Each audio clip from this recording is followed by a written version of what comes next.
Other non constitutional bodies. आइए इस chapter को समझते हैं। First, national commission for women's.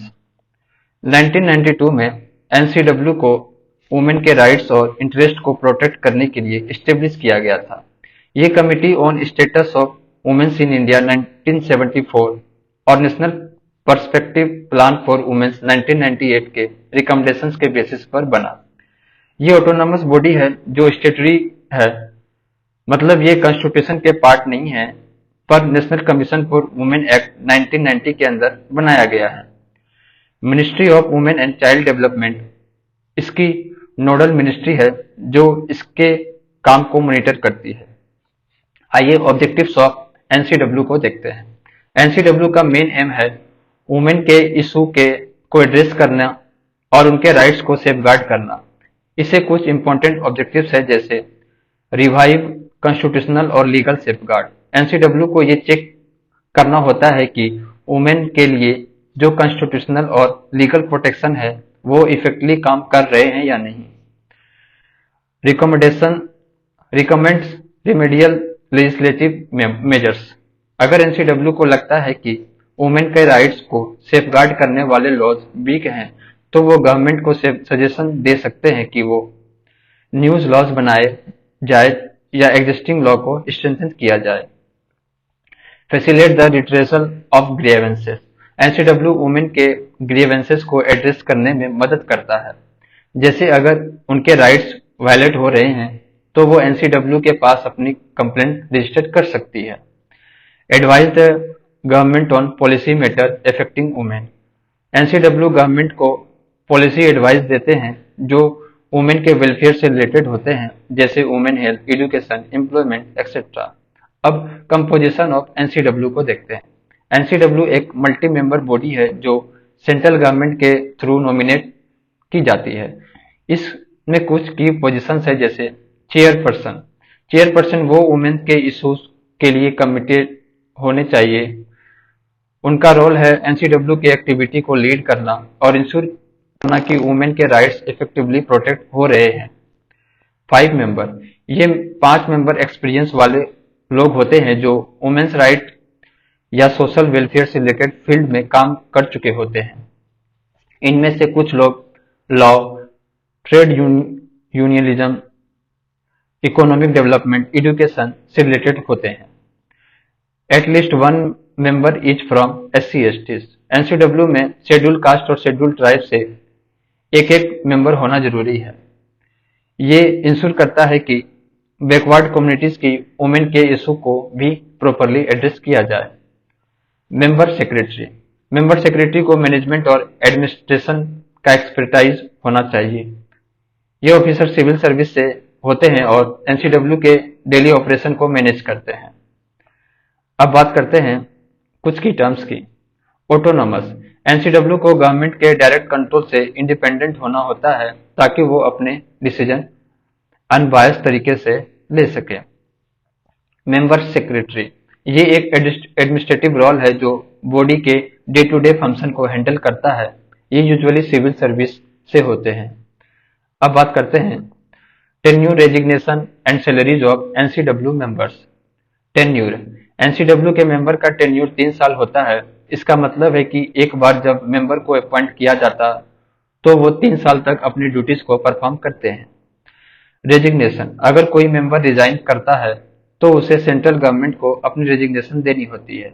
ये फॉर्मल प्रोसेस है जिसमें मेंबर अपने रेजिग्नेशन लेटर को डायरेक्टली गवर्नमेंट को सबमिट करता है। Salaries and allowances. एनसीडब्ल्यू के मेंबर की सैलरीज और अलाउंसेस को सेंट्रल गवर्नमेंट प्रिस्क्राइब करती है। ये एक फिक्स्ड प्रोसेस है जिसमें गवर्नमेंट डिसाइड करती है कि मेंबर को कितनी सैलरी मिलेगी और उनके अलाउंसेस क्या होंगे। अब फंक्शंस ऑफ एनसीडब्ल्यू को देखते हैं। इन्वेस्टिगेट या examine matter relating to constitutional and legal safeguard for womens. NCW का पहला काम है वुमेन के लिए जो कॉन्स्टिट्यूशनल और लीगल प्रोटेक्शन है उनको इन्वेस्टिगेट और एग्जामिन करना। अगर किसी लॉ या प्रोटेक्शन का प्रॉपर इम्प्लीमेंटेशन नहीं हो रहा है तो एनसीडब्ल्यू उसे रिव्यू करता है। Present annual report to the central government. NCW हर साल एक एनुअल रिपोर्ट सेंट्रल गवर्नमेंट को प्रेजेंट करता है, जिसमें वो अपने फाइंडिंग और रिकमेंडेशन शेयर करते हैं। अगर कोई अर्जेंट मैटर हो तो वो एक्स्ट्रा रिपोर्ट भी दे सकते हैं। Recommendations for effective implementation of safeguards.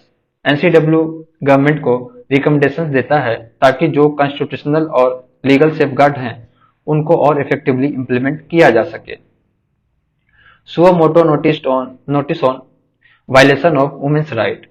अगर एनसीडब्ल्यू को लगता है कि वुमेन के राइट को वायलेट किया जा रहा है तो वो सुओ मोटो नोटिस ले सकता है। इसका मतलब है कि एनसीडब्ल्यू खुद से किसी इशू को उठाता है बिना किसी कंप्लेन के। Special status and investigation. NCW specific problem को समझने के लिए स्पेशल स्टेटस और इन्वेस्टिगेशन कर सकती है, जैसे एट्रोसिटीज अगेंस्ट वुमेन्स या discrimination. Promotional educational research. NCW का एक और इम्पोर्टेंट फंक्शन है रिसर्च करना, जिसमें वो आइडेंटिफाई करता है कि वुमेन के एडवांसमेंट में क्या बैरियर है। पार्टिसिपेट या advise on social economic planning for Women. NCW government को एडवाइस करते हैं सोशियो इकोनॉमिक प्लानिंग और डेवलपमेंट के इश्यूज पर, जिसमें वुमेन के वेलफेयर को प्रायोरिटाइज किया जाता है। Evaluate the progress of women development. NCW को वुमेन्स डेवलपमेंट के प्रोग्रेस को इवेलुएट करना होता है, चाहे वो सेंट्रल गवर्नमेंट हो या state government. Inspect places where womens are kept. NCW को ये पावर होती है कि वो जेल, रिमांड होम्स या किसी भी वुमेन्स इंस्टीट्यूट को इंस्पेक्ट करे जहां वुमेन को रखा जाता है, और अगर कुछ गलत हो रहा हो तो एक्शन ले। Fund litigation involving issue affecting women. अगर किसी केस में वुमेन्स राइट इन्वॉल्व हैं और वो केस पब्लिक इंटरेस्ट में है तो एनसीडब्ल्यू उस केस को फंड कर सकता है। Look into other matter referred by central government. NCW को सेंट्रल गवर्नमेंट के रेफरेंस पर किसी भी मैटर को देखने का पावर होता है जो वुमेन के वेलफेयर से रिलेटेड होते हैं। अब रिपोर्ट प्रेजेंटेशन को देखते हैं। Annual report. एनसीडब्ल्यू अपना एनुअल रिपोर्ट हर साल सेंट्रल गवर्नमेंट को सबमिट करता है। इस रिपोर्ट में एनसीडब्ल्यू अपने फाइंडिंग और रिकमेंडेशंस शेयर करते हैं। Action taken report. रिपोर्ट के साथ एक मेमोरेंडम भी दिया जाता है जो गवर्नमेंट को बताता है कि एनसीडब्ल्यू की रिकमेंडेशंस पर एक्शन लिया गया है या नहीं। अगर कोई रिकमेंडेशन इंप्लीमेंट नहीं हुई तो उसका रीजन भी दिया जाता है। State government report. अगर एनसीडब्ल्यू का रिपोर्ट स्टेट गवर्नमेंट से रिलेटेड है तो वो स्टेट को कॉपी भेजता है और स्टेट गवर्नमेंट को अपना लेजिस्लेशन में उस रिपोर्ट को प्रेजेंट करना होता है, साथ ही एक्शन टेकन रिपोर्ट भी देना होता है। अब बात करते हैं power of national commission for womens. Appointment of committee. NCW के पास पावर है कि वो कमिटी अपॉइंट करे जो उसके द्वारा उठाए गए इशू को डील करे।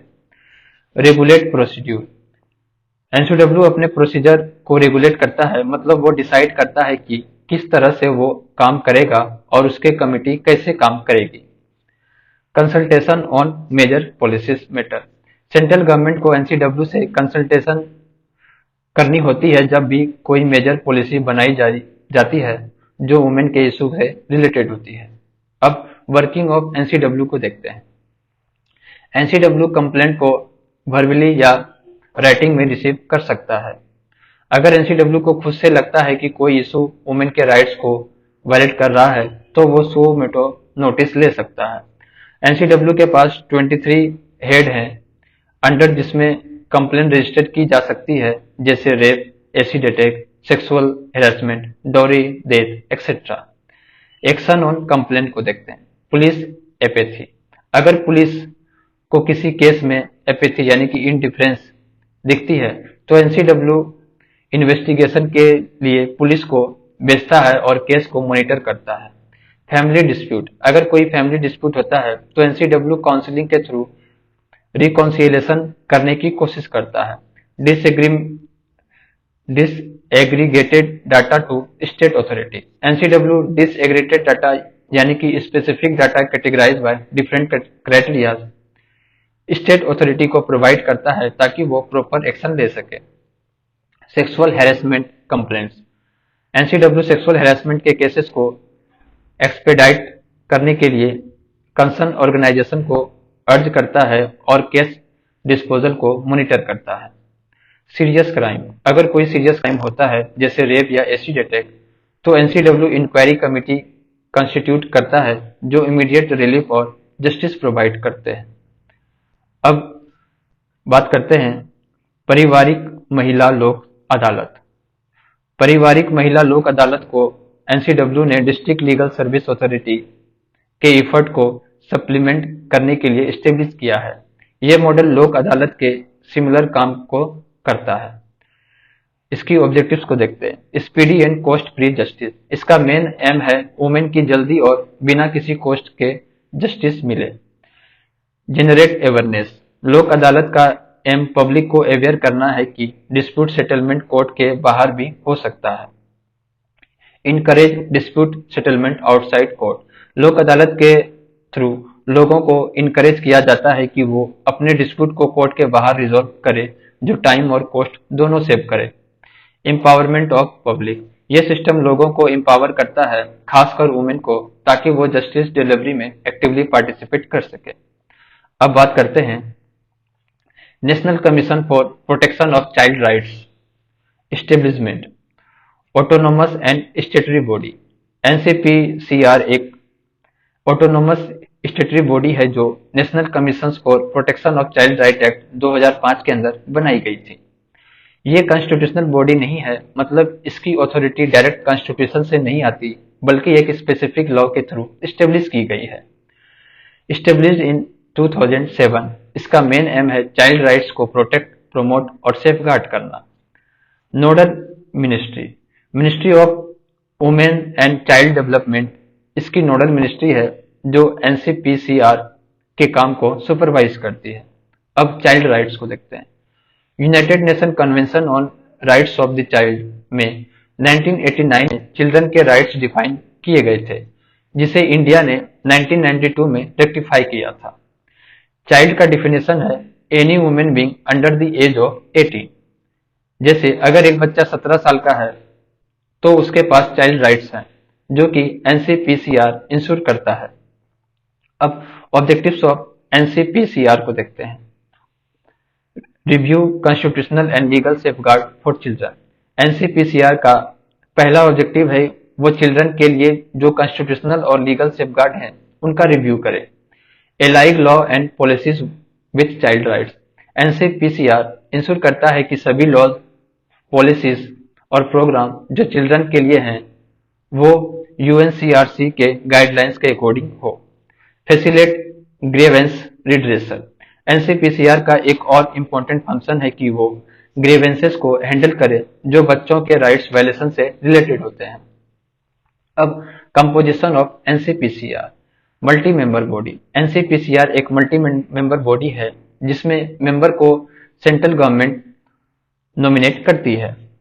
चेयरपर्सन, चेयरपर्सन एक पर्सन ऑफ इमिनेंस होना चाहिए जो बच्चों के वेलफेयर के लिए आउटस्टैंडिंग काम किया हो। चेयरपर्सन को एक 3 मेंबर सिलेक्शन कमेटी के रिकमेंडेशंस पर अपॉइंट किया जाता है जो सेंट्रल गवर्नमेंट द्वारा बनाई जाती है। मेंबर 6 मेंबर होते हैं जो अलग अलग फील्ड से होंगे, जैसे एजुकेशन, बच्चों की एजुकेशन के लिए काम करने वाले expert. Child health care welfare, health और वेलफेयर इशू से रिलेटेड एक्सपर्ट। जुवेनाइल जस्टिस, बच्चों के लिए केस हैंडलिंग या जुवेनाइल जस्टिस के एक्सपर्ट। चाइल्ड लेबर, बच्चों के लिए चाइल्ड लेबर एलिमिनेशन के एक्सपर्ट। चाइल्ड साइकोलॉजी सोशियोलॉजी, बच्चों के लिए साइकोलॉजी और सोशियोलॉजी के expert. Laws related to children, बच्चों के लिए लॉज के expert. At least 2 members should be women, इसका मतलब है कि वुमेन को रिप्रेजेंटेशन दिया जाता है ताकि उनके व्यू और एक्सपीरियंस भी इंक्लूड हो सके। अब salaries and condition, salaries and allowances. NCPCR के मेंबर की सैलरी और अलाउंसेस को सेंट्रल गवर्नमेंट प्रेस्क्राइब करती है। ये टर्म उसके अपॉइंटमेंट के बाद चेंज नहीं किया जा सकता, मतलब उन्हें डिसएडवांटेज नहीं किया जा सकता। अब बात करते हैं national commission for Protection of child rights के टेन्यूर और एज लिमिट को। टेन्यूर, एनसीपीसीआर का टेन्यूर 3 साल होता है, लेकिन 2 टर्म से ज्यादा नहीं हो सकता। मतलब एक पर्सन मैक्सिमम 6 साल तक चेयरपर्सन या मेंबर बन सकते हैं। एज लिमिट, चेयरपर्सन 65 साल तक, मेंबर 60 साल तक। रेजिग्नेशन, अगर किसी मेंबर को रिजाइन करना हो तो उन्हें सेंट्रल गवर्नमेंट को रिजाइन देना पड़ता है। फंक्शन ऑफ एनसीपीसीआर, एनसीपीसीआर के काफी इंपॉर्टेंट फंक्शन है जो चिल्ड्रन के राइट्स को प्रोटेक्ट करने के लिए किए जाते हैं। इन फंक्शन को समझना जरूरी है क्योंकि ये डायरेक्टली चाइल्ड राइट्स के प्रमोशन से रिलेटेड होते हैं। First, examine legal safeguard for children rights, child rights. NCPCR का पहला फंक्शन है कि वो चाइल्ड राइट्स को प्रोटेक्ट करने वाले लीगल सेफगार्ड को एग्जामिन करें। अगर किसी लॉ में कोई कमी हो तो वो उसको रिमेडियल मेजर्स रिकमेंड करते हैं। Present annual report, NCPCR central government को हर साल एक एनुअल रिपोर्ट प्रेजेंट करती है जिसमें वो अपनी फाइंडिंग्स और रिकमेंडेशंस को मेंशन करता है। Examine factors inhibiting child rights, NCPCR ये देखने का काम करता है कि कौन से फैक्टर बच्चों के राइट्स को इंजॉय करने में रुकावट डाल रहे हैं और उनको दूर करने के लिए क्या स्टेप लिए जा सकते हैं। Look into special care for children, NCPCR उन चिल्ड्रन के इशू को भी देखने का काम करता है जो स्पेशल केयर की जरूरत रखते हैं, जैसे चिल्ड्रन विद डिसेबिलिटीज या children in distress. Study treaties and international instrument, NCPCR अपने काम को इंटरनेशनल स्टैंडर्ड के हिसाब से एलाइन करने के लिए ट्रीटीज और इंटरनेशनल इंस्ट्रूमेंट का स्टडी करता है।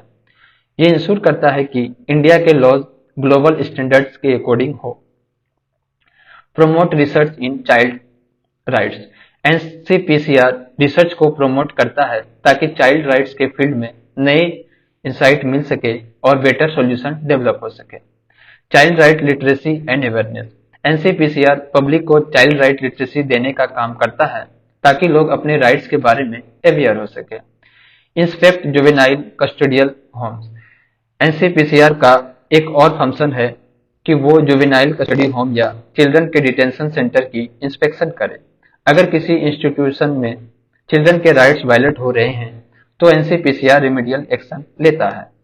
Suo motu action, NCPCR suo moto notice भी ले सकता है। मतलब अगर कोई केस खुद से नोटिस होता है तो एनसीपीसीआर उस पर एक्शन ले सकता है बिना किसी कंप्लेन के। अब report submission and action, NCPCR अपने एनुअल रिपोर्ट्स या स्पेशल रिपोर्ट्स को सेंट्रल या स्टेट गवर्नमेंट को सबमिट करता है। ये रिपोर्ट उन इशू पर बेस्ड होती है जो कमीशन ने हैंडल किए होते हैं। एक्शन ऑन रिपोर्ट, गवर्नमेंट को ये रिपोर्ट अपने रेस्पेक्टिव लेजिस्लेचर के सामने प्रेजेंट करनी पड़ती है। अगर कोई रिकमेंडेशन एक्सेप्ट नहीं की जाती तो गवर्नमेंट को उसका रीजन देना पड़ता है। अब वर्किंग प्रोसेस ऑफ एनसीपीसीआर को देखते हैं।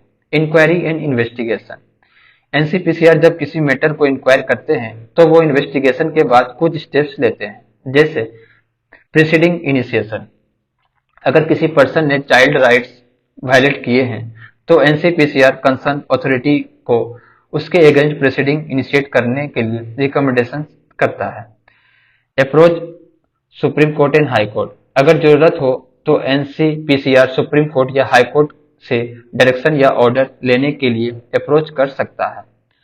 इंटरिम रिलीफ, अगर किसी विक्टिम को इमीडिएट रिलीफ चाहिए तो एनसीपीसीआर कंसर्न गवर्नमेंट अथॉरिटी को इंटरिम रिलीफ देने के लिए रिकमेंड करता है। अब बात करते हैं functions of NCPCR under other act. NCPCR को कुछ और इम्पोर्टेंट एक्ट के अंदर भी एडिशनल फंक्शन दिए गए हैं। ये एक्ट बच्चों के वेलफेयर और चाइल्ड राइट्स प्रोटेक्शन से रिलेटेड हैं। इन एक्ट के अंदर एनसीपीसीआर का रोल और भी ज्यादा इम्पोर्टेंट हो जाता है। आइए इसको समझते हैं। The right of children to free and compulsory education act 2009, RTE act का मेन एम है कि हर बच्चों को फ्री और कंपल्सरी एजुकेशन मिल सके। एनसीपीसीआर को इस एक्ट के अंदर कुछ स्पेसिफिक फंक्शन दिए गए हैं। एग्जामिन रिव्यू सेफगार्ड, एनसीपीसीआर को ये देखना होता है कि आरटीई एक्ट के अंदर जो राइट दिए गए हैं वो प्रॉपरली इंप्लीमेंट हो रहे हैं या नहीं। अगर किसी स्कूल में एजुकेशन के राइट्स वायलेट हो रहे हैं तो एनसीपीसीआर उसको रिव्यू करेगा और सजेशन देगा। Complaint related to right to education, अगर किसी चाइल्ड को फ्री एजुकेशन नहीं मिल रही तो एनसीपीसीआर उस कंप्लेंट को इंक्वायरी करेगा। इसके लिए एनसीपीसीआर को वही पावर मिलती है जो चाइल्ड राइट प्रोटेक्शन एक्ट के अंदर होती है। नेसेसरी स्टेप्स आफ्टर इंक्वायरी, अगर एनसीपीसीआर किसी केस की इंक्वायरी करता है और वायलेशन पाता है तो वो नेसेसरी स्टेप्स लेगा, जैसे लीगल एक्शन, रिकमेंडेशंस या अवेयरनेस स्प्रेड करना। अब protection of children from sexual offences, POCSO act 2012। POCSO act का मेन एम है बच्चों को सेक्सुअल एब्यूज से प्रोटेक्ट करना। इस एक्ट के अंदर भी एनसीपीसीआर को कुछ फंक्शंस दिए गए हैं, जैसे मॉनिटर इम्प्लीमेंटेशन। एनसीपीसीआर को पोक्सो एक्ट के प्रोविजन को मॉनिटर करना होता है, मतलब ये इंश्योर करना कि लॉ प्रॉपरली इंप्लीमेंट हो रहे हैं। पावर ड्यूरिंग इंक्वायरी, अगर एनसीपीसीआर किसी सेक्सुअल ऑफेंस के केस की इंक्वायरी करता है तो उसके पास वही पावर होती है जो चाइल्ड राइट प्रोटेक्शन एक्ट के अंदर होती है।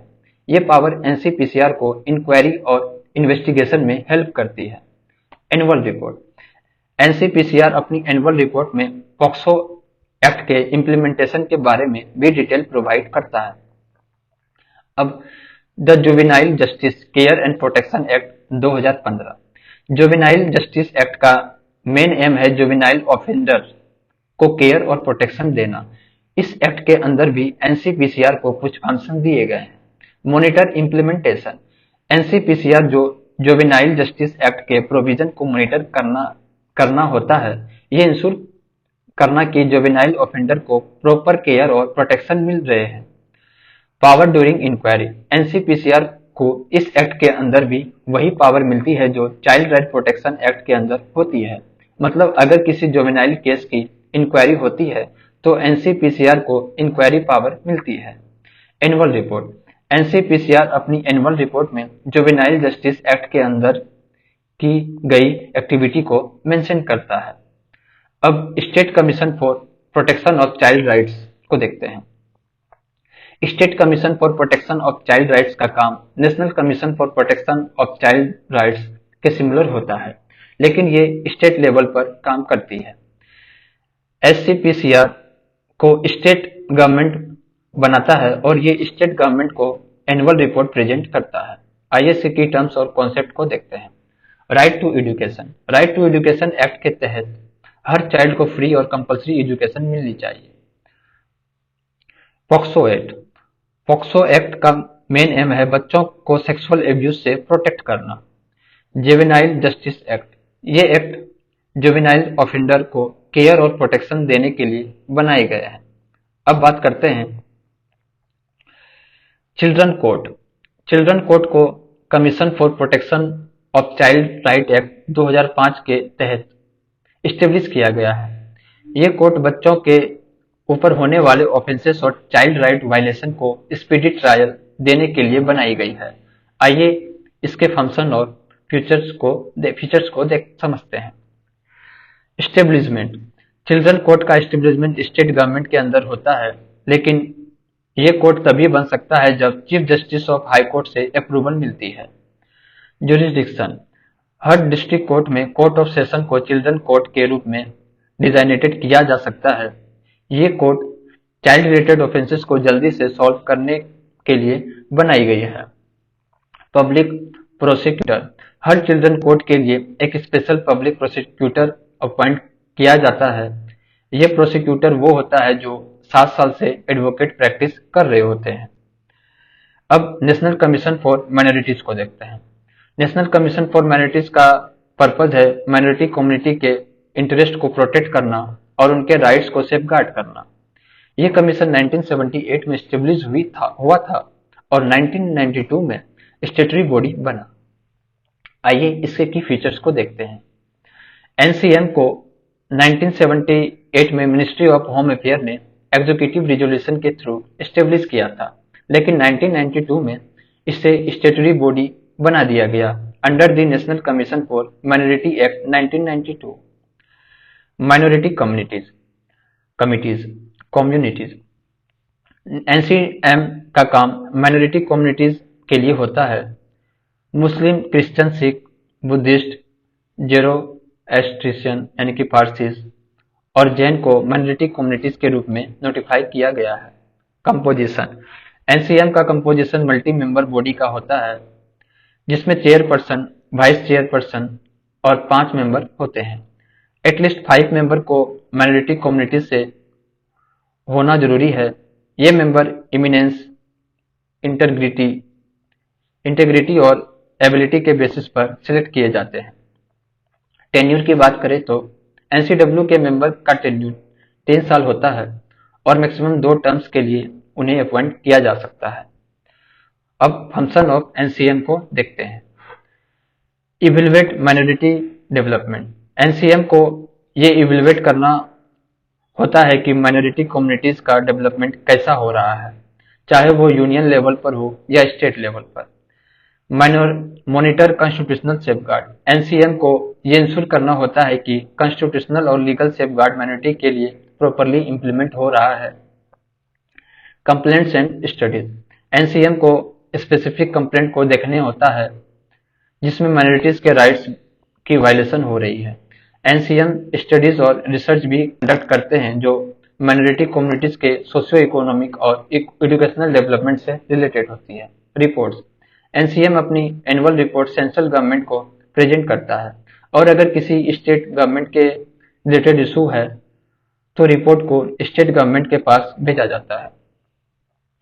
अब बात करते हैं similarities in National commission for Women, National State Commission for Protection of Children, Child Rights and National commission for Minorities. इन तीनों commission, National commission for Women, NCW, NCPCR, NCM, कुछ सिमिलरिटीज हैं जो उनको एक कॉमन फ्रेमवर्क में डालती है। ये सिमिलरिटीज उनके पावर, रिमूवल ऑफ मेंबर और फंक्शन के एस्पेक्ट में है। चलिए समझते हैं। Removal of chairperson and member: इन तीनों कमीशन के चेयरपर्सन और मेंबर को रिमूवल की कंडीशन एक जैसे है। अगर कोई चेयरपर्सन या मेंबर इन सिचुएशन में से किसी भी कंडीशन को मीट करता है तो उन्हें रिमूव किया जा सकता है, जैसे मिसबिहेवियर और इनकैपेसिटी। अगर कोई चेयरपर्सन या मेंबर अपनी ड्यूटी को प्रॉपरली परफॉर्म नहीं कर पा रहा है या उसकी बिहेवियर पब्लिक इंटरेस्ट के लिए हार्मफुल है तो उसे रिमूव किया जा सकता है। अनडिस्चार्ज इंसॉल्वेंट: अगर कोई चेयरपर्सन या मेंबर अपने फाइनेंशियल ऑब्लिगेशन को पूरा नहीं कर पा रहा है और वो इंसॉल्वेंट है तो उसे रिमूव किया जा सकता है। Paid employment outside office duty: अगर कोई मेंबर अपनी ऑफिशियल ड्यूटी के अलावा किसी और पेड एम्प्लॉयमेंट में इंगेज है तो वो भी रिमूव का रीजन बन सकता है। कॉन्विक्टेड और सेंटेंस्ड फॉर मोरल टर्पिट्यूड: अगर कोई चेयरपर्सन या मेंबर किसी मोरल टर्पिट्यूड वाले ऑफेंस में कॉन्विक्टेड है तो उन्हें रिमूव किया जा सकता है। डिक्लेयर्ड ऑफ अनसाउंड माइंड: अगर कोई मेंबर को कोर्ट ने अनसाउंड माइंड डिक्लेयर किया है तो वो भी रिमूव का रीजन है। Refuse to act and incapable of acting: अगर कोई पर्सन या मेंबर अपने ड्यूटीज को रिफ्यूज करता है या वो इनकेपेबल हो गया है तो उसे रिमूव किया जा सकता है। Absent from the 3 consecutive meeting: अगर कोई मेंबर 3 कंसेक्यूटिव मीटिंग में अब्सेंट है तो उसे रिमूव किया जा सकता है। एब्यूज ऑफिशियल पोजीशन: अगर कोई मेंबर अपने ऑफिशियल पोजीशन का मिसयूज करता है जो पब्लिक इंटरेस्ट के लिए हार्मफुल हो तो उसे रिमूव किया जा सकता है। अब पावर ऑफ द बॉडी को देखते हैं। ये तीनों कमीशन के पास सिविल कोर्ट के इक्विवेलेंट पावर होती है जो उन्हें अपने फंक्शन को इफेक्टिवली परफॉर्म करने में मदद करती है। इन पावर के जरिए ये कमीशन इन्वेस्टिगेट करते हैं और एक्शन लेते हैं, जैसे समनिंग ए पर्सन: कमीशन किसी भी पर्सन को समन कर सकता है, मतलब उन्हें बुला सकता है और उनसे स्टेटमेंट या एविडेंस ले सकता है। इन्फोर्सिंग अटेंडेंस: कमीशन किसी भी पर्सन को अपने पास अटेंडेंस के लिए बुलाने का हक रखता है। Requiring discovery and production of document: commission किसी भी डॉक्यूमेंट को डिमांड कर सकता है जो इन्वेस्टिगेशन के लिए जरूरी है। Receiving evidence on affidavits: commission affidavits के थ्रू भी एविडेंस ले सकता है जो लीगली बाइंडिंग होता है। कमीशन को किसी भी पब्लिक रिकॉर्ड को डिमांड करने का हक होता है। कमीशन समन भी इशू कर सकता है जिसमें विटनेसेस को बुलाया जाता है और डॉक्यूमेंट को प्रोड्यूस करने के लिए कहा जाता है। अब बात करते हैं National Investigation Agency NIA. NIA एक central counter terrorism law enforcement agency है जो इंडिया में टेररिज्म और नेशनल सिक्योरिटी से रिलेटेड केसेस को इन्वेस्टिगेट करता है। इसका एस्टेब्लिशमेंट 2009 में एनआईए एक्ट 2008 के अंदर किया गया था, specially after the 2008 Mumbai terror attack. आइए समझते हैं। एनआई को 2009 में एनआई एक्ट 2008 के अंदर बनाया गया था। इसका फॉर्मेशन 2008 मुंबई अटैक के बाद हुआ था, जिसमें टेररिस्ट एक्टिविटी काफी बढ़ गई थी और उनको कंट्रोल करने के लिए एक स्पेशलाइज्ड एजेंसी की जरूरत थी। हेडक्वार्टर से नोडल मिनिस्ट्री को देखते हैं। हेडक्वार्टर एनआई का हेडक्वार्टर न्यू दिल्ली में है और इसके ब्रांच ऑफिसेस इंडिया के अलग अलग स्टेट्स में भी हैं। नोडल मिनिस्ट्री एनआई को मिनिस्ट्री ऑफ होम अफेयर के अंदर रखा गया है जो इसका एडमिनिस्ट्रेटिव कंट्रोल हैंडल करता है। स्टेट गवर्नमेंट भी एनआई को कोऑपरेशन प्रोवाइड करते हैं, स्पेशली जब ये स्पेसिफिक ऑफेंसेस इन्वेस्टिगेट करते हैं। कंपोजिशन डायरेक्टर जनरल एनआई का हेड एक डायरेक्टर जनरल होता है जो सेंट्रल गवर्नमेंट के द्वारा अपॉइंट किया जाता है। उसकी पावर स्टेट के डायरेक्टर जनरल ऑफ पुलिस के बराबर होती है। फंक्शंस एनआई के कुछ इंपॉर्टेंट फंक्शन है जो कंट्री के नेशनल सिक्योरिटी को प्रोटेक्ट करते हैं, जैसे collecting and analysing counter terrorism data.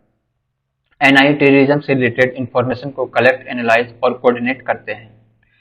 Investigate and prosecute offences NI को टेररिज्म और रिलेटेड ऑफेंसेस को इन्वेस्टिगेट और प्रोसिक्यूट करने का अथॉरिटी होता है। ये उन एक्ट के अगेंस्ट होता है जो एनआई एक्ट के शेड्यूल में लिस्टेड हैं। Cooperation with other agency NI central और स्टेट इंटेलिजेंस एजेंसीज के साथ कोऑपरेशन करती है और उनसे असिस्टेंस भी ले सकती है। Implementation of NI act NIA को अपने एक्ट को इफेक्टिवली इम्प्लीमेंट करना होता है, जिसमें स्पीड और एफिशिएंसी इंपॉर्टेंट है। मिशन की बात करते तो एनआई का मिशन है professional investigation, latest scientific method और टेक्नोलॉजीज का यूज करके इन डेप्थ इन्वेस्टिगेशन करना। स्पीडी ट्रायल केसेस को जल्दी सॉल्व करना और जस्टिस को इंश्योर करना। स्किल्ड वर्कफोर्स रेगुलर ट्रेनिंग से एक स्किल्ड वर्कफोर्स तैयार करना जो इफेक्टिव इन्वेस्टिगेशंस कर सके। अब जुरिडिक्शन एनआई का जुरिडिक्शन काफी वाइड है जो उनको टेररिज्म और नेशनल सिक्योरिटी से रिलेटेड ऑफेंसेस इन्वेस्टिगेट करने में मदद करता है। कंकरेंट जुरिडिक्शन एनआई को इंडिया के सोवरेनिटी, सिक्योरिटी और इंटीग्रिटी को अफेक्ट करने वाले ऑफेंसेस इन्वेस्टिगेट करने का जुरिडिक्शन है। ये इंटरनेशनल ट्रीटीज, कॉन्वेंशन और यूएनओ रिजोल्यूशन के अंदर भी ऑफेंसेस को कवर करता है। टेररिस्ट अटैक एनआई को bomb blast, hijacking, attacks on nuclear instalment और use of weapons of mass destruction जैसे केसेस इन्वेस्टिगेट करने का अथॉरिटी है। पोस्ट 2019 एम्पावरमेंट 2019 के बाद एनआई को कुछ नए एरियाज में इन्वेस्टिगेशन करने का पावर दिया गया, जैसे ह्यूमन ट्रैफिकिंग। अगर ह्यूमन ट्रैफिकिंग होता है तो एनआई उसको भी इन्वेस्टिगेट करेगी। अगर फेक करेंसी का इशू होता है तो एनआई उसको भी हैंडल करेगी। अगर साइबर टेररिज्म का केस होता है तो एनआई उसको भी इन्वेस्टिगेट करेगी। अगर इलीगल आर्म्स का मैन्युफैक्चरिंग या सेल होता है तो एनआई उसको भी उसके अगेंस्ट एक्शन लेगी। अब एनआई अमेंडमेंट एक्ट 2019 को देखते हैं। 2019 में एनआई एक्ट में कुछ अमेंडमेंट किए गए जो एनआई को इंटरनेशनल जुरिडिक्शन भी देता है। ऑफेंस आउटसाइड इंडिया अगर कोई शेड्यूल ऑफेंसेस इंडिया के बाहर होता है लेकिन इंडियन सिटीजन को अफेक्ट करता है तो एनआई को उस केस को इन्वेस्टिगेट करने का पावर दिया गया है। एनआईए ऑफिसर पावर्स एनआई के ऑफिसर्स को पुलिस ऑफिसर की तरह पावर मिलती है, जिसमें उन्हें इन्वेस्टिगेट करना, एविडेंस कलेक्ट करना और अरेस्ट करने का अथॉरिटी होता है, चाहे वो केस इंडिया में हो या बाहर। अब बात करते हैं national disaster management authority NDMA. NDMA एक इंपॉर्टेंट बॉडी है जो डिजास्टर मैनेजमेंट और डिजास्टर रिस्पांस को कोऑर्डिनेट करती है इंडिया में। इसका प्राइमरी रोल है डिजास्टर के इम्पैक्ट को रिड्यूस करना और प्रिपेयर्डनेस को इम्प्रूव करना। एस्टेब्लिशमेंट एनडीएमए को 2005 में डिजास्टर मैनेजमेंट एक्ट के अंदर बनाया गया था, जो 2004 सुनामी के बाद हुआ। उसके पहले भी कुछ कमिटीज थी जो डिजास्टर मैनेजमेंट प्लान बनाने पर काम करती थी। 1999 में हाई पावर्ड कमिटी, 2001 में national committee after the Gujarat earthquake. 2005 में एनडीएमए को गवर्नमेंट ऑफ इंडिया के एग्जीक्यूटिव ऑर्डर के थ्रू इस्टेब्लिश किया गया। 2006 में इसको ऑफिशियली नोटिफाई किया गया। एनडीएमए को मिनिस्ट्री ऑफ होम अफेयर के अंदर रखा गया है।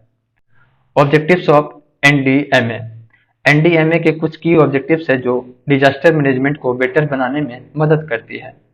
प्रिवेंशन, प्रिपेयर्डनेस, रेजिलियंस, मतलब हर लेवल पर डिजास्टर प्रिपेयर्डनेस और रेजिलियंस को बढ़ाना, जैसे नॉलेज शेयरिंग और डिजास्टर रिस्क को एसेस करना। Risk identification and monitoring, disaster risk को आइडेंटिफाई करना और उनका मॉनिटरिंग सिस्टम डेवलप करना। मिटिगेशन, टेक्नोलॉजी और ट्रेडिशनल विजडम का यूज करके डिजास्टर मिटिगेशन मेजर डेवलप करना। डिजास्टर मैनेजमेंट को हर प्लान में इंक्लूड करना और रेगुलेटरी इन्वायरमेंट और कंप्लायंस रेजिम को इम्प्रूव करना। मॉडर्न फोरकास्टिंग और अर्ली वार्निंग सिस्टम डेवलप करना जो आईटी के थ्रू बैक हो। मीडिया के साथ पार्टनरशिप डेवलप करना ताकि लोगों को डिजास्टर प्रिपेयर्डनेस के बारे में अवेयरनेस मिले। अब कंपोजिशन को देखते हैं।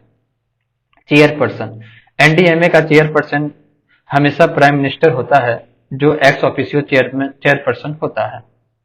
मेंबर की बात करें तो एनडीएमए में 9 मेंबर होते हैं जो मिनिस्टर ऑफ स्टेट्स के स्टेटस के होते हैं।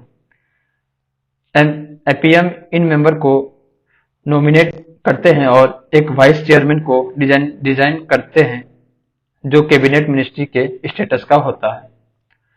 अब फंक्शन ऑफ एनडीएमए को देखते हैं। एनडीएमए के कुछ मेजर फंक्शन है जो डिजास्टर मैनेजमेंट को इफेक्टिवली हैंडल करते हैं। Approve national plan, NDMA national plan को अप्रूव करती है और जो मिनिस्ट्री और डिपार्टमेंट्स डिजास्टर मैनेजमेंट के लिए प्लान बनाते हैं उनको भी अप्रूव करती है। Guidelines for state plan, NDMA state disaster management authority के लिए गाइडलाइंस देती है जो स्टेट प्लान बनाते हैं। Policy coordination, NDMA disaster management policies को इन्फोर्स करने और इम्प्लीमेंट करने में मदद करती है। Funds for mitigation, NDMA mitigation के लिए फंड की प्रोविजन रिकमेंड करती है ताकि डिजास्टर के इम्पैक्ट को कम किया जा सके। इंटरनेशनल सपोर्ट, अगर किसी दूसरे कंट्री में मेजर डिजास्टर होते हैं तो एनडीएमए सपोर्ट प्रोवाइड करती है।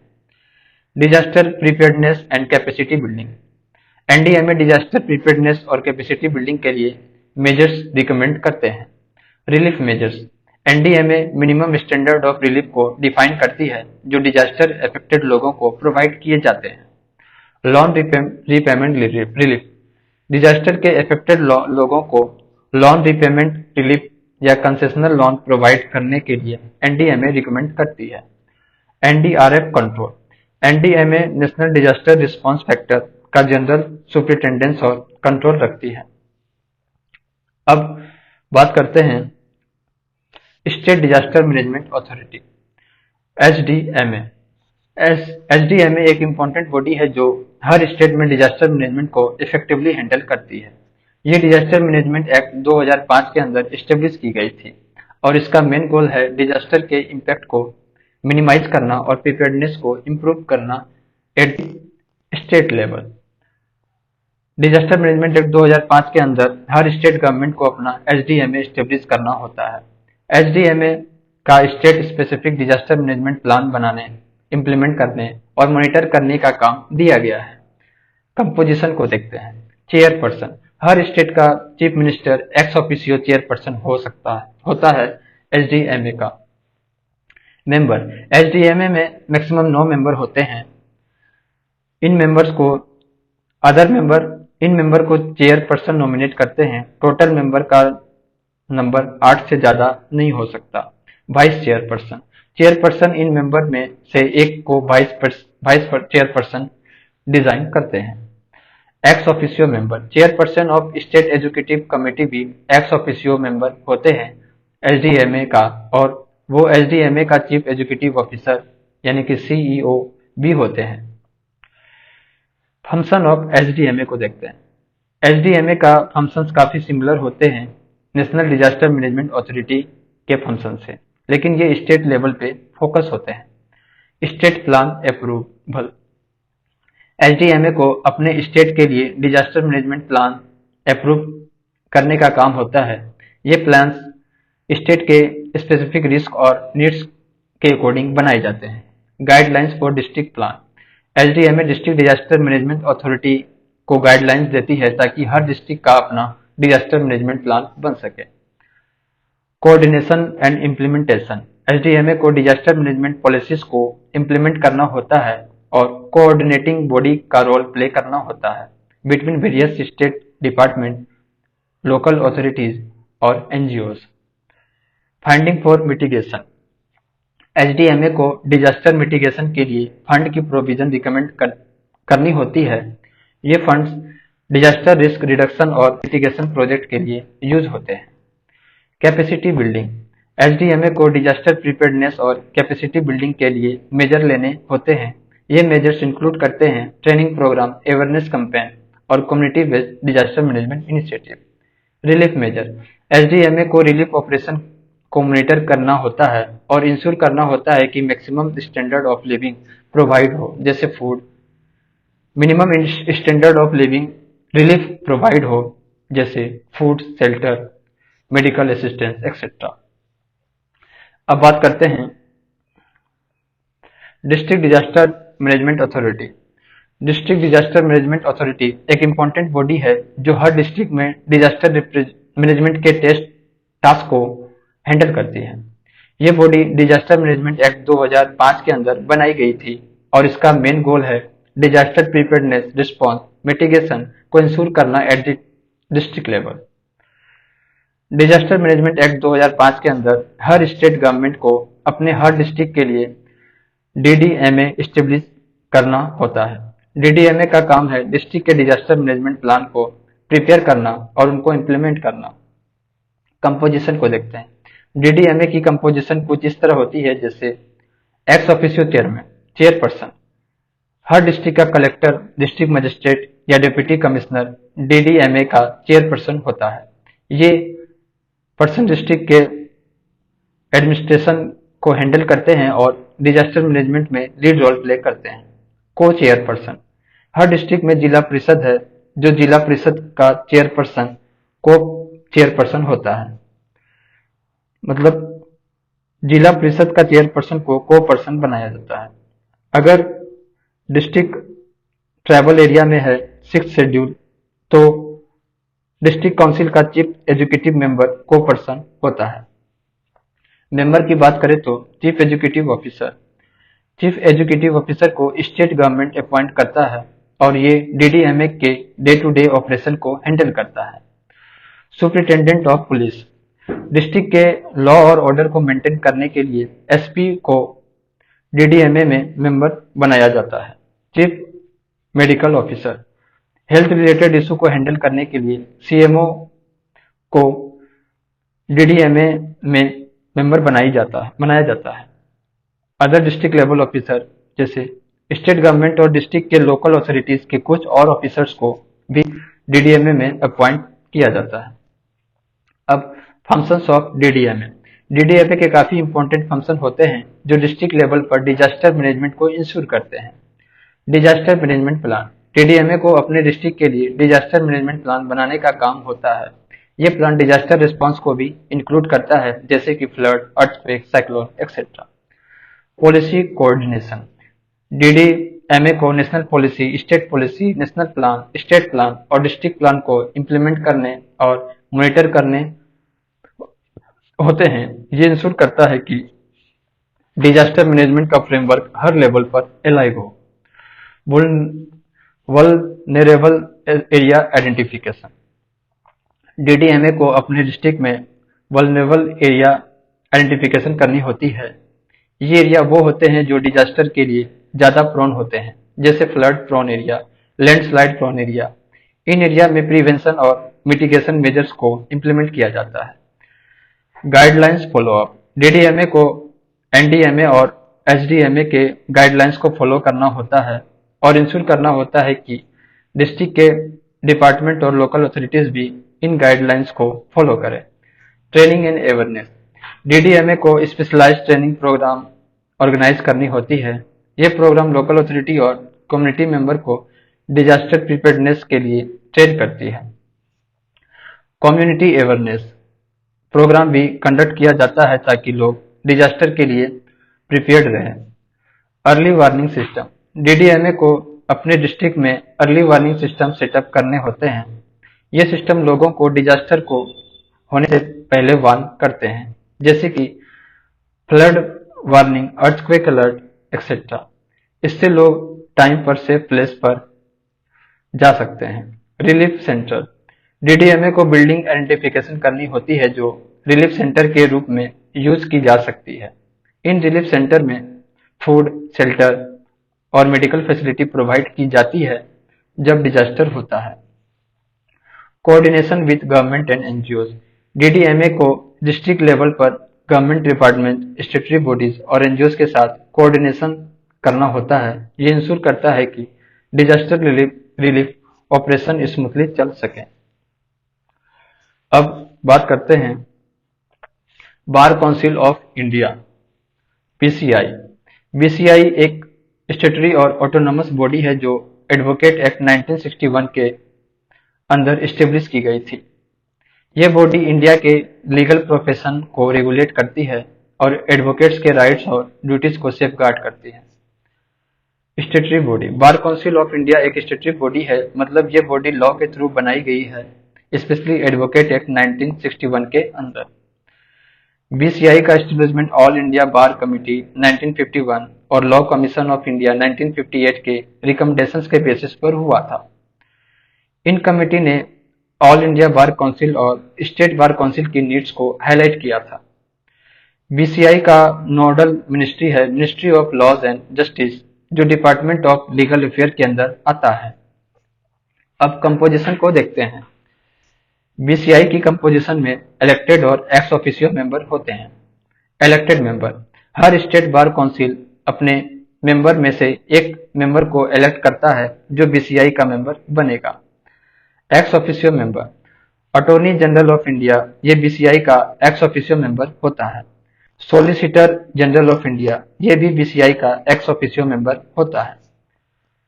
Chairman and vice chairman, BCI के चेयरमैन और वाइस चेयरमैन को काउंसिल के मेंबर ही इलेक्ट करते हैं। इनका टेन्यूर 2 ईयर का होता है। कमिटी, बीसीआई में कुछ इंपॉर्टेंट कमिटी भी होते हैं, जैसे डिसिप्लिनरी कमिटी, ये कमिटी एडवोकेट के मिसकंडक्ट को हैंडल करता है। लीगल एड कमिटी, ये कमिटी पुअर लोगों को लीगल एड प्रोवाइड करता है। एग्जीक्यूटिव कमेटी, ये कमेटी बीसीआई के डेली ऑपरेशन को मैनेज करता है। लीगल एजुकेशन कमेटी, ये कमेटी लीगल एजुकेशन को प्रमोट करता है। अब फंक्शन ऑफ बीसीआई को देखते हैं। बीसीआई के काफी इंपॉर्टेंट फंक्शन है जो एडवोकेट्स के प्रोफेशनल कंडक्ट्स को रेगुलेट करते हैं और लीगल एजुकेशन को इम्प्रूव करते हैं। प्रोफेशनल कंडक्ट, बीसीआई एडवोकेट के प्रोफेशनल कंडक्ट के स्टैंडर्ड सेट करती है। ये इंश्योर करती है कि एडवोकेट अपने ड्यूटीज को इथिकली और प्रोफेशनली परफॉर्म करे। Disciplinary control, BCI state bar council के डिसिप्लिनरी कमेटी को रेगुलेट करती है और इनको गाइडलाइंस देती है। अगर कोई एडवोकेट मिसकंडक्ट करता है तो बीसीआई उसको पनिश करने की अथॉरिटी रखती है। Legal education, BCI legal education को प्रमोट करती है और लॉ स्कूल के स्टैंडर्ड को डिफाइन करती है।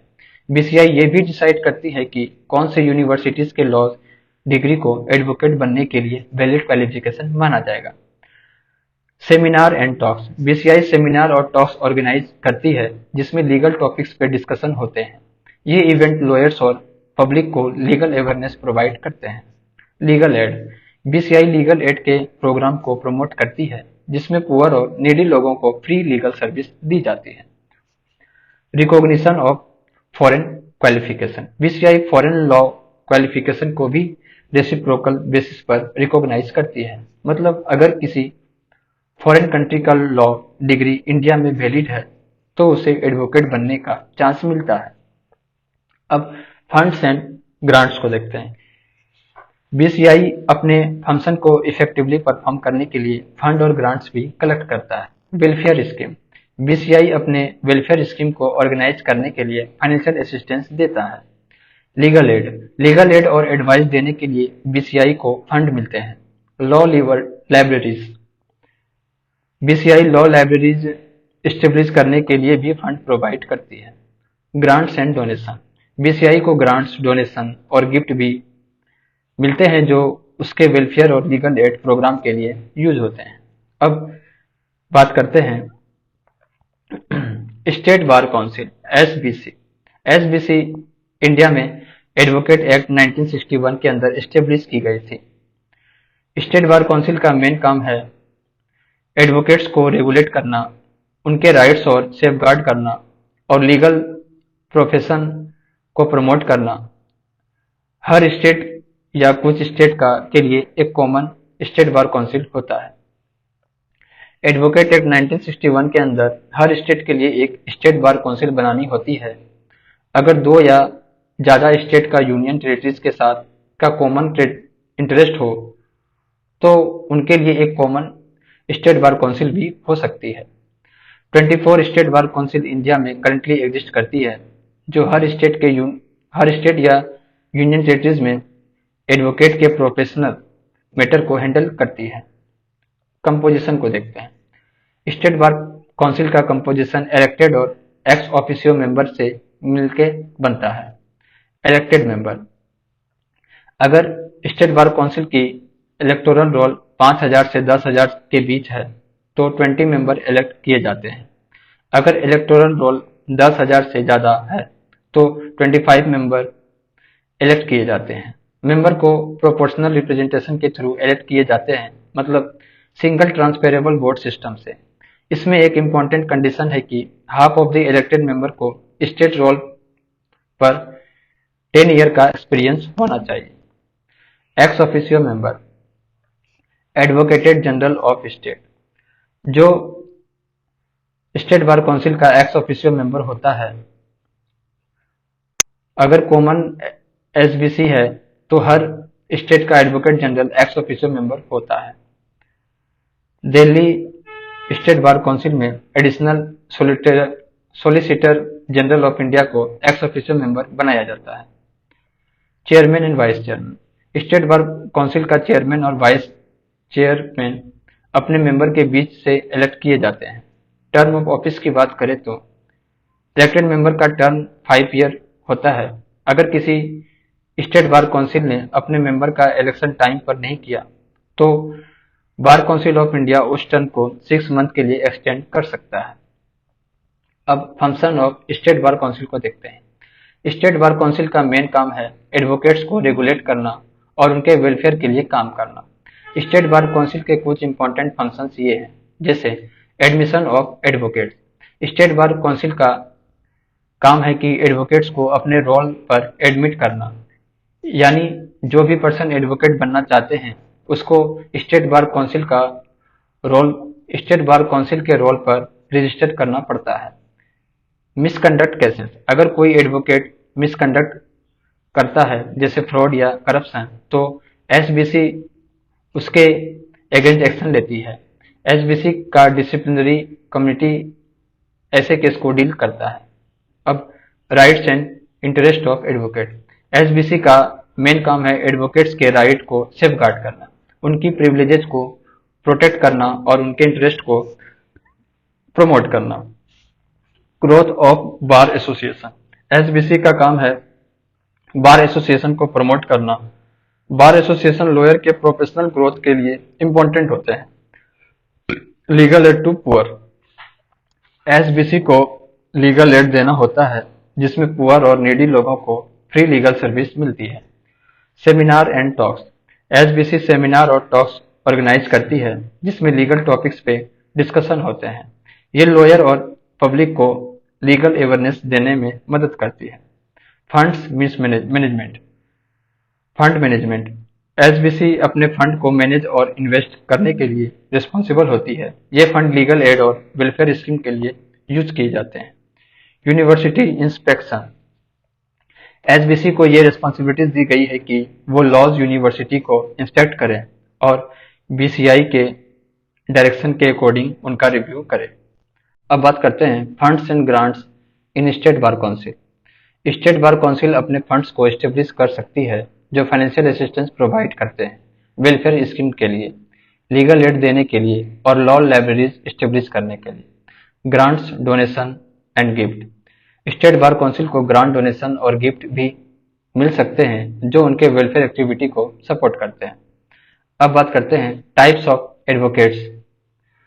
टाइप्स ऑफ एडवोकेट अंदर एडवोकेट एक्ट 1961 के अंदर दो मेन कैटेगरीज ऑफ एडवोकेट होती है, सीनियर एडवोकेट, अदर एडवोकेट, जो नॉर्मल प्रैक्टिस करते हैं। सीनियर एडवोकेट वो होते हैं जो सुप्रीम कोर्ट या हाई कोर्ट में स्पेशल रिकॉग्निशन के लिए डिजाइन किए जाते हैं। सीनियर एडवोकेट का डिजाइनेशन तब दिया जाता है जब सुप्रीम कोर्ट या हाई कोर्ट को लगता है कि एडवोकेट की ability, standing in legal profession और स्पेशल नॉलेज या एक्सपीरियंस ऐसे क्वालिटीज हैं जो उनके ये डिस्टिंक्शन देने के लायक बनाती है। अब बात करते हैं procedure for designation as senior advocate. Supreme court rule 2013 के अंदर चीफ जस्टिस ऑफ इंडिया और जजेस के पास अथॉरिटी होती है कि वो किसी एडवोकेट को सीनियर एडवोकेट डिजाइनेट करते हैं। ये डिसीजन उनके एबिलिटी, स्टैंडिंग और नॉलेज को देखकर लिया जाता है। रिटायर्ड चीफ जस्टिस और जज ऑफ हाई कोर्ट को भी सीनियर एडवोकेट डिजाइनेट किया जा सकता है अगर उनका एक्सपीरियंस और स्टैंडिंग उस लेवल तक पहुंची है। अब composition of committee for senior advocate designation. Chairperson chief justice of India होते हैं। मेंबर, टू सीनियर मोस्ट जजेस of supreme court, attorney general of India, A member of bar, nominated by chairperson. ये committee senior advocate के designated से related decision लेती है। अब बात करते हैं advocates on records. Advocates on records एक स्पेशल डिजाइनेशन है जो उन एडवोकेट्स को दिया जाता है जो सुप्रीम कोर्ट में किसी पार्टी को रिप्रेजेंट करने के लिए ऑथराइज होते हैं। ये सिस्टम सुप्रीम कोर्ट रूल 2013 के अंदर रेगुलेट होता है। एडवोकेट ऑन रिकॉर्ड वो एडवोकेट होते हैं जो सुप्रीम कोर्ट में एक्ट प्लीड करने का राइट्स रखते हैं किसी पार्टी के लिए। एओआर को सुप्रीम कोर्ट में अपीयरेंस फाइल करने का और किसी पार्टी के लिए एक्ट करने का एक्सक्लूसिव राइट दिया जाता है। एओआर का रोल पहले के एजेंट सिस्टम को रिप्लेस करता है जो पुराने टाइम में यूज होते थे। Eligibility to become an advocates on records को देखते हैं। 7 ईयर का स्टैंडिंग होना जरूरी है, यानी एडवोकेट को अपने प्रैक्टिस का मिनिमम 7 ईयर का एक्सपीरियंस होना चाहिए। उसके बाद वो अपने आप को एडवोकेट ऑन रिकॉर्ड्स के रूप में रजिस्टर करवा सकते हैं, प्रोवाइडेड वो सुप्रीम कोर्ट के प्रिस्क्रिप्शन कंडीशंस को फुलफिल करते हो। Advocate on records examination introduce in 1959। Advocate on records बनने के लिए एक स्पेशल एग्जाम होता है जो सुप्रीम कोर्ट कंडक्ट करता है। ये एग्जाम 1959 में इंट्रोड्यूस किया गया था। एग्जामिनेशन कमेटी के अप्रूवल के बाद सुप्रीम कोर्ट रजिस्ट्री इस एग्जाम को पीरियडिकली कंडक्ट करती है। इसमें एलिजिबिलिटी को देखते हैं। एक एडवोकेट को ये एग्जाम देने के लिए मिनिमम 10 ईयर का एक्सपीरियंस होना चाहिए एज एन एडवोकेट। उसके बाद उन्हें कंटिन्यूअस ट्रेनिंग मिलनी चाहिए एओआर से, जो 1 साल तक चलती है और ये ट्रेनिंग 4th ईयर के बाद स्टार्ट होती है। अब रोल ऑफ अदर एडवोकेट्स को देखते हैं। अदर एडवोकेट्स वो होते हैं जो स्टेट बार काउंसिल के रोल पर लिस्टेड होते हैं और उनका नाम एडवोकेट एक्ट 1961 के अंदर रजिस्टर्ड होता है। अदर एडवोकेट्स को सुप्रीम कोर्ट में प्लीड या एड्रेस करने का राइट्स नहीं होता, उन्हें वो एओआर के द्वारा इंस्ट्रक्टेड हो या कोर्ट ने उनको परमिशन दी हो। अनलेस तब हो सकता है। अब की टर्म्स को देख लेते हैं। एडवोकेट ऑन रिकॉर्ड्स, ये वो एडवोकेट होते हैं जो सुप्रीम कोर्ट में किसी केस को फाइल करने और रिप्रेजेंट करने का ऑफिशियल राइट्स रखते हैं। एडवोकेट ये वो पर्सन होते हैं जो कोर्ट में किसी पार्टी को रिप्रेजेंट करता है। एडवोकेट ऑन रिकॉर्ड्स एग्जामिनेशन, ये एक एग्जाम है जो सुप्रीम कोर्ट कंडक्ट करता है, जिसमें एडवोकेट ऑन रिकॉर्ड के लिए एलिजिबल टेस्ट किया जाता है। अब बात करते हैं law commission of India. Law commission of India एक नॉन स्टेटरी एडवाइजरी बॉडी है जो सेंट्रल गवर्नमेंट के ऑर्डर पर टाइम टू टाइम बनाई जाती है। ये कमीशन लॉ को रिफॉर्म, कोडिफाई और कंसोलिडेट करने के लिए काम करती है। ब्रिटिश इरा में ब्रिटिश रूल के टाइम पे 4 लॉ कमीशन बनाई गई थी जो 19th सेंचुरी में काफी इंपॉर्टेंट लॉ की ड्राफ्टिंग कर रही थी, जैसे Indian penal code, criminal procedure code, Indian evidence act, Indian contract act, transfer of property act.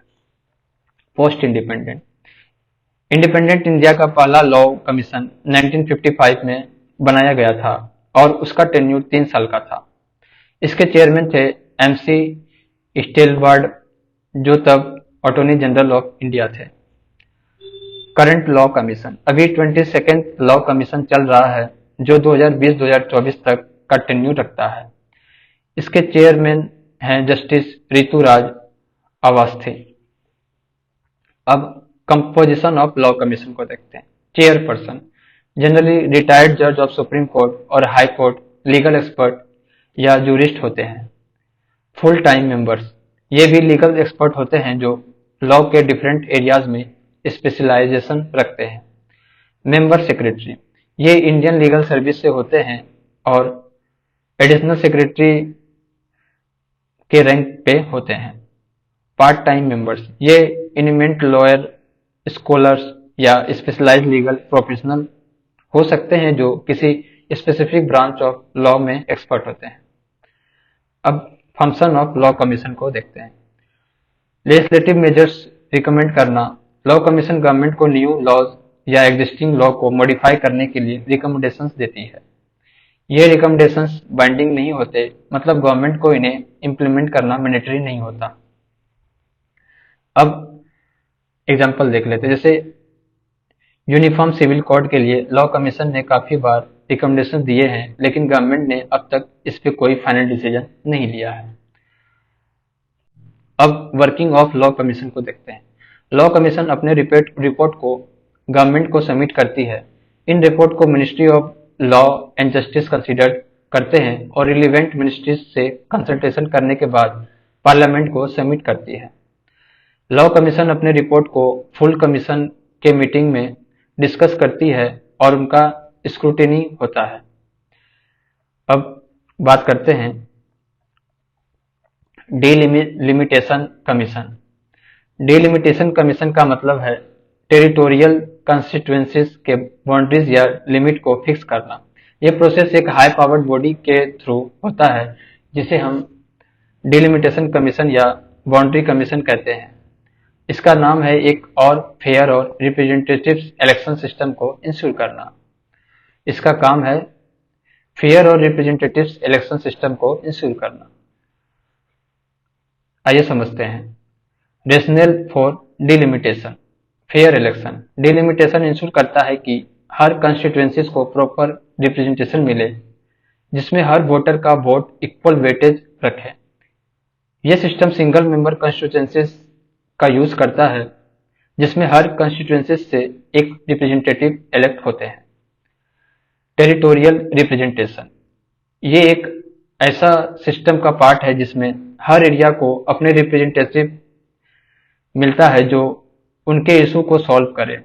ये एक डेमोक्रेटिक सिस्टम का पार्ट है जिसमें हर एरिया की वॉइस सुनाई जाती है। डिलिमिटेशन कमीशन का एस्टेब्लिशमेंट को देखते हैं।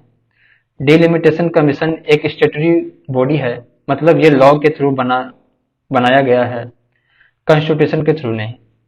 सेंट्रल गवर्नमेंट इसको एस्टेब्लिश करती है एक लॉ के अंदर। इसका मेन फंक्शन है पार्लियामेंट और स्टेट असेंबली कॉन्स्टिट्यूएंसीज के बाउंड्री को डिमार्केट करना। जो ऑर्डर ये कमीशन पास करती है उसका फोर्स ऑफ लॉ होता है और उन्हें कोर्ट में चैलेंज नहीं किया जा सकता। ये ऑर्डर प्रेसिडेंट ऑफ इंडिया के द्वारा स्पेसिफाई किए गए डेट पर इम्प्लीमेंट होता है। जैसे अगर कोई स्टेट में पॉपुलेशन काफी बढ़ गई है तो डिलिमिटेशन के थ्रू उस स्टेट की कॉन्स्टिट्यूंसीज को रीअरेंज किया जाता है ताकि हर एरिया को इक्वल रिप्रेजेंटेशन मिले। अब कॉन्स्टिट्यूशनल प्रोविजंस को देखते हैं। आर्टिकल आर्टिकल 81 लोकसभा के कॉन्स्टिट्यूंसीज का डिलिमिटेशन। आर्टिकल 82 पार्लियामेंट में सीट को रीएडजस्ट करना। आर्टिकल 170 स्टेट लेजिस्लेटिव असेंबली के कॉन्स्टिट्यूंसीज का डिलिमिटेशन करना। आर्टिकल 330 और 332 reserve seat for schedule caste and schedule tribes in Lok Sabha and state legislative assembly.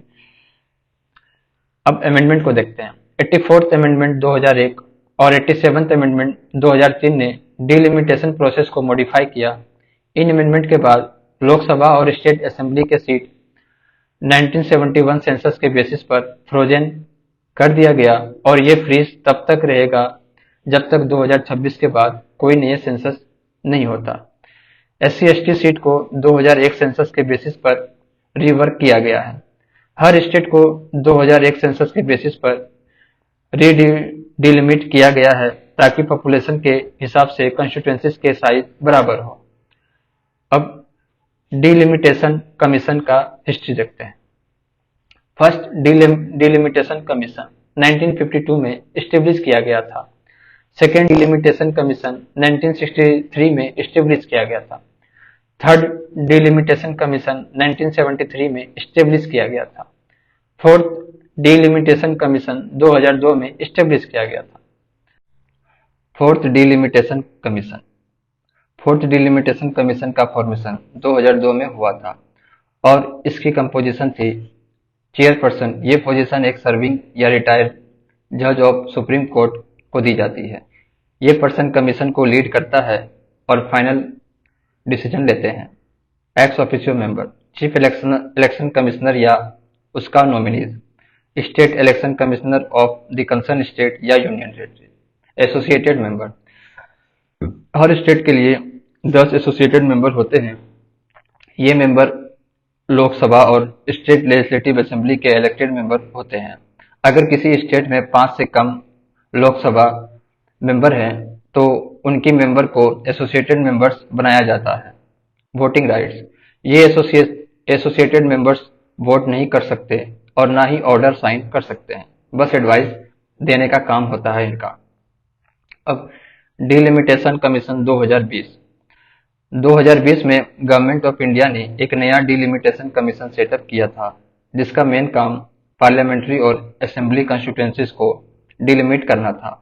लेकिन इस बार ये सिर्फ फोर नॉर्थ ईस्टर्न स्टेट्स और जम्मू एंड कश्मीर के यूटीज को इंक्लूड करता है। मार्च 2011 में गवर्नमेंट ने नॉर्थ ईस्टर्न स्टेट्स को इस कमीशन के काम से हटा दिया और जम्मू एंड कश्मीर के यूटी में डिलिमिटेशन का काम कंटिन्यू रखा। कमीशन ने 5 मेंबर को लोकसभा से नॉमिनेट किया जो जम्मू एंड कश्मीर इलेक्ट हुए थे, लेकिन उनको वोटिंग राइट्स नहीं दिए गए थे। Delimitation in Jammu and Kashmir में डिलिमिटेशन का काफी पुराना हिस्ट्री है। 1957, 1966, 1975, 1995 में डिलिमिटेशन हो चुकी थी। लास्ट डिलिमिटेशन 1981 सेंसस के बेसिस पर की गई थी। 1991 सेंसस नहीं हुई थी और 2001 के बाद कोई डिलिमिटेशन एक्सरसाइज नहीं की गई थी। प्रेजेंट डिलिमिटेशन कमीशन को 2011 के बेसिस पर डिलिमिटेशन का काम दिया गया था और Jammu and Kashmir reorganisation act 2019 के प्रोविजन को फॉलो करते हुए। कमीशन के ऑर्डर को देखते हैं। जम्मू एंड कश्मीर को एक सिंगल एंटिटी बनाया गया डिलिमिटेशन के लिए। अब 5 पार्लियामेंट्री कॉन्स्टिट्यूंसीज में 18 असेंबली कॉन्स्टिट्यूंसीज हैं और अनंतनाग राजौरी को एक नया पार्लियामेंट्री कॉन्स्टिट्यूंसी बनाया गया है। टोटल 90 कॉन्स्टिट्यूंसीज हैं, 43 जम्मू रीजन के लिए, 47 कश्मीर रीजन के लिए। 6 new assembly constituencies Jammu region के लिए और एक न्यू कंस्टिट्यूएंसीज कश्मीर रीजन के लिए। एसटीज के लिए 9 रिजर्व कंस्टिट्यूएंसीज, 6 जम्मू में और 3 कश्मीर में। एससी के लिए 7 रिजर्व कंस्टिट्यूएंसीज। अब recommendations of the commission to the centre को देखते हैं। कश्मीरी माइग्रेंट के लिए कमीशन ने रिकमेंड किया कि जम्मू एंड कश्मीर असेंबली में एटलीस्ट 2 मेंबर हो, जिसमें से एक फीमेल मेंबर हो जो नॉमिनेटेड हो। ये पुडुचेरी असेंबली के नॉमिनेटेड मेंबर के पावर के बराबर होगा। Displaced person from Pakistan occupied Kashmir Jammu and Kashmir. Commission ने यह सजेशन दिया कि सेंट्रल गवर्नमेंट डिस्प्लेस पर्सन को जम्मू एंड कश्मीर असेंबली में रिप्रेजेंटेशन दे सकती है। ये रिप्रेजेंटेशन नॉमिनेटेड मेंबर के थ्रू हो सकती है। अब बात करते हैं consumer commission under the consumer protection act 2019। Consumer protection act 2019 का मेन गोल है कंज्यूमर के राइट को प्रोटेक्ट करना और उनको फेयर ट्रीटमेंट देना। इस एक्ट के तहत कंज्यूमर डिस्प्यूट रिड्रेसल मशीनरी बनाई गई है जो 3 टायर सिस्टम पे काम करती है: डिस्ट्रिक्ट लेवल, स्टेट लेवल और national level. District consumer dispute redressal commission district commission. हर डिस्ट्रिक्ट में डिस्ट्रिक्ट कंज्यूमर कमीशन स्टेब्लिश किया जाता है जो स्टेट गवर्नमेंट के अंदर होता है। Multiple commission. हर किसी डिस्ट्रिक्ट में ज्यादा केसेस हो तो एक से ज्यादा डिस्ट्रिक्ट कमीशन भी बनाए जा सकते हैं। अब state consumer dispute redressal commission state commission establishment. State commission हर स्टेट में स्टेट गवर्नमेंट के द्वारा एस्टेब्लिश किया जाता है। यह कमीशन स्टेट कैपिटल में होता है, लेकिन स्टेट गवर्नमेंट अदर प्लेसेस भी स्पेसिफाई कर सकती है जहां यह कमीशन अपने फंक्शन परफॉर्म करेगा। National consumer dispute redressal commission National commission. National commission को सेंट्रल गवर्नमेंट स्टेब्लिश करती है। ये कमीशन नेशनल कैपिटल रीजन में होता है, लेकिन रीजनल ब्रांचेज भी स्टेब्लिश किया जा सकती है। अब की features and function of consumer commission. Quasi judicial body. ये कमीशन क्वासी जुडिशियल बॉडी है जो कोर्ट की तरह डिस्प्यूट सॉल्व करती है, लेकिन वो कोर्ट नहीं है। Alternative dispute resolution. यह सिस्टम कंज्यूमर को एक अल्टरनेटिव और फास्ट ट्रैक मैकेनिज्म प्रोवाइड करता है जिसमें उनको अपने डिस्प्यूट्स को कोर्ट के थ्रू सॉल्व करने की जगह कंज्यूमर कमीशन के थ्रू जल्दी से आसानी से सॉल्यूशन मिलता है। अब बात करते हैं national consumer dispute redressal commission. National consumer dispute redressal commission एक इम्पोर्टेंट बॉडी है जो कंज्यूमर डिस्प्यूट को सॉल्व करती है, स्पेशली जब स्टेट कमीशन उन्हें सॉल्व नहीं कर पाते। इस कमीशन का रोल कंज्यूमर प्रोटेक्शन को इंश्योर करना है और ये एक क्वासी जुडिशियल बॉडी है जो कोर्ट की तरह काम करते हैं। कंपोजिशन एंड अपॉइंटमेंट को देखते हैं। एनसीडीआरसी का एक प्रेसिडेंट होता है जो सेंट्रल गवर्नमेंट के द्वारा अपॉइंट किया जाता है। प्रेसिडेंट के साथ 4 से 11 मेंबर भी होते हैं। इसमें कम से कम एक वुमेन मेंबर होना जरूरी है। प्रेसिडेंट और मेंबर को सेंट्रल गवर्नमेंट अपॉइंट करती है, लेकिन ये अपॉइंटमेंट सर्च कम सिलेक्शन कमेटी के थ्रू होता है जो चीफ जस्टिस ऑफ इंडिया या उनके द्वारा नॉमिनेटेड सुप्रीम कोर्ट जज के अंदर काम करती है। Age limit and tenure. President और मेंबर की मिनिमम एज 50 ईयर्स होनी चाहिए। प्रेसिडेंट का टेन्यूर 4 ईयर का होता है जब तक वो 70 ईयर्स के नहीं हो जाते और जब तक वो 70 ईयर्स के नहीं हो जाते। मेंबर के टेन्यूर 4 ईयर या 67 ईयर तक हो सकता है, जो भी पहले हो। Salary and allowances. एनसीडीआरसी के प्रेसिडेंट और मेंबर की सैलरी और अलाउंसेस को सेंट्रल गवर्नमेंट डिसाइड करती है। उनकी सैलरी और टर्म्स को अपॉइंटमेंट के बाद उनके डिसएडवांटेज में चेंज नहीं किया जा सकता। Jurisdiction of NCDRC. एनसीडीआरसी के पास 3 टाइप ऑफ जुरिडिक्शन होते हैं: पेक्यूनरी जुरिडिक्शन, एपिलेट जुरिडिक्शन और revisional jurisdiction. Pecuniary jurisdiction. NCDRC सिर्फ उन केसेस को सुनता है जिसमें value of good service 10 crore रुपए से ज्यादा हो। 2021 में इस लिमिट को 2 करोड़ तक रिड्यूस किया गया था। Appellate jurisdiction. एनसीडीआरसी को अपील सुनने का भी अधिकार होता है जो स्टेट कमीशन के ऑर्डर के अगेंस्ट किए जाते हैं। अपील फाइल करने का टाइम लिमिट 30 दिन होती है, लेकिन अगर कोई वैलिड रीजन हो तो 30 दिन बाद भी अपील सुन सकती है। रिविजनल जुरिडिक्शन, एनसीडीआरसी को रिविजनल जुरिडिक्शन भी होता है जिसमें वो स्टेट कमीशन के डिसीजन को रिव्यू कर सकता है अगर स्टेट कमीशन ने अपने जुरिडिक्शन को गलत तरीके से अप्लाई किया हो, स्टेट कमीशन ने अपने जुरिडिक्शन को यूज नहीं किया हो, स्टेट कमीशन ने अपने जुरिडिक्शन में कोई इलीगल या मटेरियल इरेगुलरिटीज की हो। अब बात करते हैं national consumer dispute redressal commission के पावर और एडमिनिस्ट्रेटिव कंट्रोल को। Power to declare term of contract null and void, अगर कोई कॉन्ट्रैक्ट कंज्यूमर के लिए अनफेयर या अनरीजनेबल हो तो एनसीडीआरसी उस कॉन्ट्रैक्ट को नल एंड वॉइड डिक्लेयर कर सकता है। पावर टू रिव्यू ऑर्डर, अगर एनसीडीआरसी को लगता है कि उनसे किसी केस में कोई मिस्टेक की है, जैसे गलत इंफॉर्मेशन या रिकॉर्ड के बेसिस पर डिसीजन दिया हो, तो उस ऑर्डर को रिव्यू कर सकता है। एक्स पार्टे ऑर्डर, अगर एनसीडीआरसी ने एक्स पार्टे ऑर्डर जो बिना एक पार्टी के सुनने के दिया हो पास किया है, तो जो पार्टी इफेक्ट है वो एप्लीकेशन दे सकता है ताकि वो ऑर्डर कैंसिल हो सके। ट्रांसफर ऑफ कंप्लेंट्स, अगर किसी डिस्ट्रिक्ट कमीशन के केस को ट्रांसफर करना हो तो एनसीडीआरसी को ये पावर होता है कि वो एक स्टेट के डिस्ट्रिक्ट कमीशन के दूसरे स्टेट के डिस्ट्रिक्ट कमीशन में कंप्लेंट ट्रांसफर कर दे। Appeal to the Supreme Court, अगर कोई पार्टी एनसीडीआरसी के डिसीजन से सेटिस्फाई नहीं है तो वो सुप्रीम कोर्ट में अपील कर सकती है। ये अपील 30 दिन के अंदर करनी होती है, लेकिन अगर किसी वैलिड रीजन से टाइम मिस हो गया हो तो सुप्रीम कोर्ट 30 दिन के बाद भी अपील सुन सकती है। अब administrative control for NCDRC over the state commission को देखते हैं।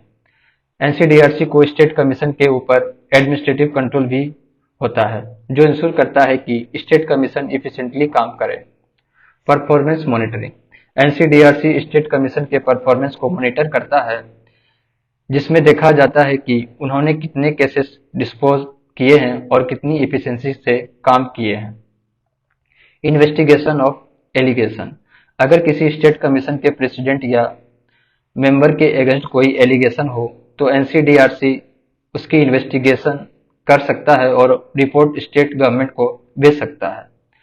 Instruction for uniform procedure, NCDRC state commission को यूनिफॉर्म प्रोसीड्यूर फॉलो करने के लिए इंस्ट्रक्ट दे सकता है। ये इंश्योर करता है कि हियरिंग के दौरान सभी पार्टीज को डॉक्यूमेंट या कॉपी दिया जाए और जजमेंट का इंग्लिश ट्रांसलेशन दिया जाए। Overseeing functioning of state and district commission, NCDRC को स्टेट कमीशन और डिस्ट्रिक्ट कमीशन के फंक्शनिंग को मॉनिटर करने का अधिकार होता है। वो इंस्पेक्शन या किसी और मेथड से इंश्योर करता है कि ये कमीशन अपने काम को इफिशिएंटली कर रहे हैं। अब बात करते हैं state consumer dispute redressal commission. State consumer dispute redressal commission SCDRC एक इम्पोर्टेंट बॉडी है जो कंज्यूमर डिस्प्यूट को स्टेट लेवल पर हैंडल करती है। इसके पास पेक्यूनरी एपीलेट और रिविजनल जुरिडिक्शन होता है। चलिए इसको समझते हैं। कंपोजिशन ऑफ एससीडीआरसी, हर स्टेट कमीशन का एक प्रेसिडेंट होता है। प्रेसिडेंट की अपॉइंटमेंट सेंट्रल गवर्नमेंट के कंसल्टेशन से होता है। एससीडीआरसी में 4 या उससे ज्यादा मेंबर हो सकते हैं, लेकिन ये नंबर सेंट्रल गवर्नमेंट के गाइडलाइंस के अकॉर्डिंग डिसाइड होता है। अपॉइंटमेंट की बात करें तो एससीडीआरसी के प्रेसिडेंट और मेंबर को सेंट्रल गवर्नमेंट अपॉइंट करती है और उनकी क्वालिफिकेशन, सैलरी और अदर कंडीशन को सेंट्रल गवर्नमेंट के रूल्स के अकॉर्डिंग डिफाइन किया जाता है। सैलरी एंड अलाउंसेस, जो सैलरी और अलाउंसेस प्रेसिडेंट और मेंबर को दिए जाते हैं उन्हें उनकी अपॉइंटमेंट के बाद चेंज नहीं किया जा सकता, मतलब उनको उनके डिसएडवांटेज में नहीं बदला जा सकता। जुरिडिक्शन ऑफ एससीडीआरसी, एससीडीआरसी के पास पेक्यूनरी एपीलेट और डिविजनल जुरिडिक्शन होता है जिसमें हर जुरिडिक्शन का अपना रोल होता है। पेक्यूनरी जुरिडिक्शन, SCDRC तब कैसे सुन सकता है जब गुड सर्विस की वैल्यू 1 करोड़ से 10 करोड़ तक हो। 2021 में इस लिमिट को 50 लाख से 2 करोड़ के बीच भी रिड्यूस किया गया। 2021 में इस लिमिट को 50 लाख से 2 करोड़ के बीच भी रिड्यूस किया गया। एपीलेट जुरिडिक्शन, अगर डिस्ट्रिक्ट कमीशन का डिसीजन किसी पार्टी को एक्सेप्टेबल नहीं लगता तो वो SCDRC में अपील कर सकता है। अपील 45 दिन के अंदर फाइल होनी चाहिए। अगर 45 दिन के बाद अपील फाइल की गई तो SCDRC को लगता है कि वैलिड रीजन है तो वो अपील सुन सकता है। रिविजनल जुरिडिक्शन, SCDRC के पास रिविजनल जुरिडिक्शन भी होता है। अगर डिस्ट्रिक्ट कमीशन ने अपने जुरिडिक्शन का गलत इस्तेमाल किया हो या इलीगल डिसीजन दिया हो तो SCDRC उस केस को रिवाइज कर सकता है।